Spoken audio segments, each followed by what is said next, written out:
गणेश जी की कहानी इस तरह करते हैं गणेश जी अपने भक्तों पर कृपा। तो आइए कहानी शुरू करते हैं। दो देवरानी और जेठानी थी। देवरानी के पास बहुत धन था, लेकिन जेठानी गरीब थी। जेठानी गणेश जी की बहुत आराधना करती थी। वह अपनी देवरानी के घर आटा पीसने जाती। जिस कपड़े से वह आटा छानती थी, उस कपड़े को घर लाकर पानी में घोलकर अपने पति को पिला देती थी। एक दिन देवरानी के लड़के ने देख लिया और अपनी माँ से बोला कि माँ, ताई यहाँ से आटे का कपड़ा ले जाकर ताऊ जी को घोलकर पिला देती हैं।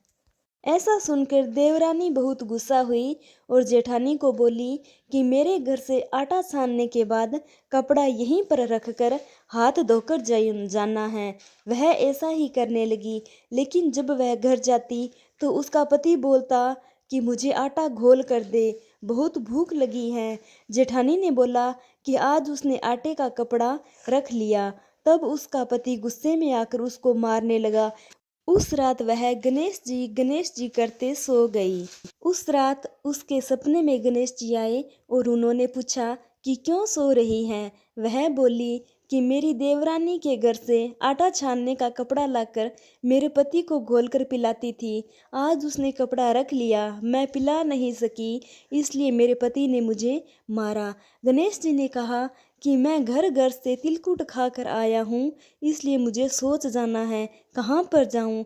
उसने कहा कि महाराज, बहुत जगह पड़ी है, कहीं भी चले जाओ। गणेश जी सोच करके वहां से चले गए। थोड़ी देर बाद जब उसने उठकर देखा कि सारा घर तो हीरों से जगमगा रहा है, वह धन को इकट्ठा करने लगी तो देवरानी के घर जाने में देर हो गई।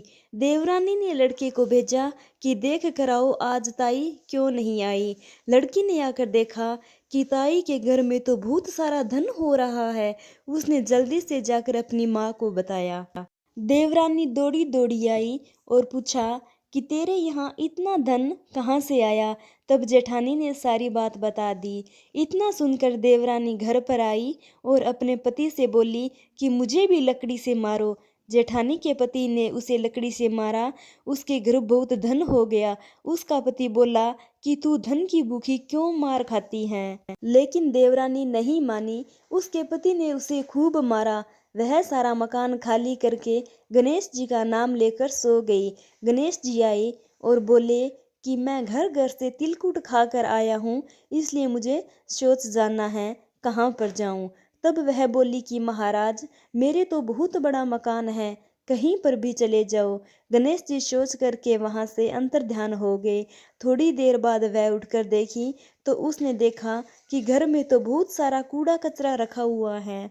यह देखकर वह बोली कि महाराज, आपने तो मेरे साथ कपट किया है। जेठानी को इतना सारा धन दे दिया और मुझे कूड़ा करकट दिया है। गणेश जी वहां आए और बोले कि तू धन की भूखी मार खाई और वह धर्म की भूखी थी। देवरानी बोली कि महाराज, यह सब कूड़ा कचरा समेटो, मुझे तो धन नहीं चाहिए। जब गणेश जी ने कहा कि तेरे पास जितना धन है उसमें से आधा अपनी जेठानी को दे दे, तब वह सब कूड़ा करकट समेट लूंगा। देवरानी ने जब अपने धन में से आधा धन अपनी जेठानी को दिया, तब गणेश जी ने अपनी माया समेटी। हे गजानन गणेश जी महाराज, देवरानी को दिया वैसा किसी को मत देना और जेठानी को दिया वैसा सबको देना। विनायक जी की कहानी कहने वाले, विनायक जी की कहानी सुनने वाले और पूरे परिवार को देना। तो बोलो गजानन गणेश जी महाराज की जय। और इसी तरह की धार्मिक कथाएं और भजन सुनने के लिए हमारे चैनल को सब्सक्राइब जरूर करें।